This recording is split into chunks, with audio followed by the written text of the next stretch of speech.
नमस्कार, MP news के खास प्रोग्राम न्यूज रूम से इस वक्त आपके साथ मैं हूं श्रद्धा बुंदेला। न्यूज रूम में हम सबसे पहले बात करेंगे डिजिटल बैंकिंग यूनिट्स की। जी हां, प्रधानमंत्री नरेंद्र मोदी ने रविवार को वीडियो कॉन्फ्रेंसिंग के जरिए 75 डिजिटल बैंकिंग यूनिट्स का उद्घाटन किया है और यह डिजिटल बैंकिंग यूनिट्स देश के विभिन्न 75 जिलों में खोली गई है। हम आपको बता दें कि इससे डिजिटल लेन देन में आम आदमी को फायदा होगा। इस मौके पर पीएम ने कहा कि 75 डिजिटल बैंकिंग यूनिट्स के शुभारंभ के इस अवसर पर सभी देशवासियों को हार्दिक शुभकामनाएं।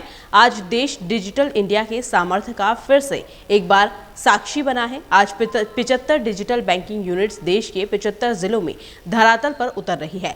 भारत के सामान्य मानवी के जीवन को आसान बनाने का जो अभियान देश में चल रहा है, डिजिटल बैंकिंग यूनिट्स उस दिशा में एक और बड़ा कदम है।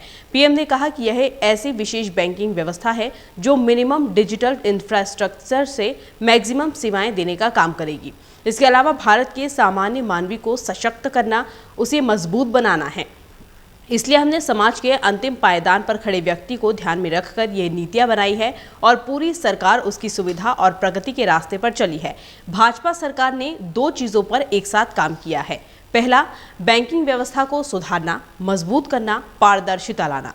दूसरा, वित्तीय समावेशन किया है। हमने बैंकिंग सेवाओं को दूर सुदूर में घर घर तक पहुंचाने को सर्वोच्च प्राथमिकता दी है। आज भारत के 99% से ज्यादा गांवों में 5 किलोमीटर के अंदर कोई ना कोई बैंक ब्रांच, बैंकिंग आउटलेट या फिर बैंकिंग मित्र मौजूद है। हालांकि ये जो उन्होंने 75 डिजिटल यूनिट का शुभारंभ किया है, इससे कहा गया है कि आम आदमी को बहुत ज्यादा फायदा होने वाला है। ये कहना है प्रधानमंत्री नरेंद्र मोदी का।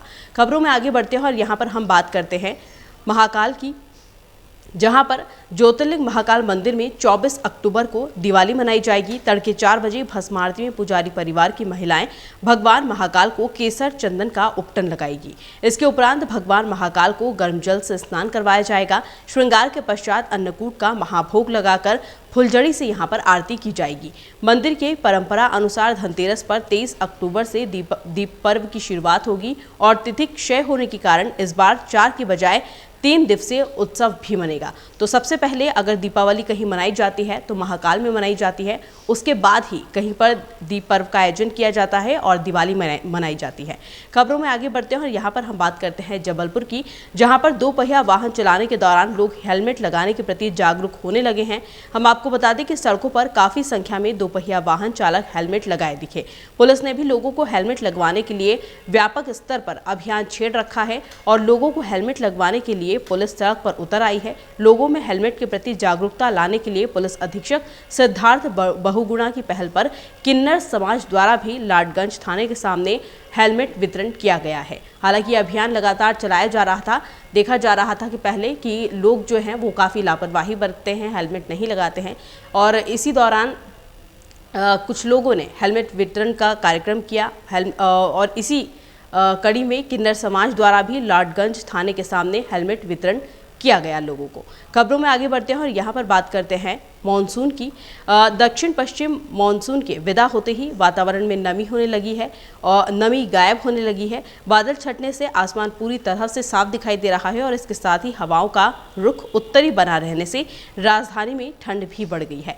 हम आपको बता दें कि 4 दिन में रात का पारा 4.6 डिग्री सेल्सियस लुढ़क चुका है और शहर का न्यूनतम तापमान फिलहाल 20.2 डिग्री सेल्सियस रिकॉर्ड किया गया है। तो न्यूज रूम में फिलहाल इतना ही। हम फिर हाजिर होंगे कुछ न्यू अपडेट्स के साथ। तब तक के लिए नमस्कार। एमपी की नब्ज, एमपी का हाल, मध्य प्रदेश की हर खबर एमपी न्यूज टीवी के साथ। लगातार खबरों के लिए सब्सक्राइब करें हमारा YouTube channel MP news TV. Latest updates के लिए बेल आइकन दबाना जरा भी न भूलें।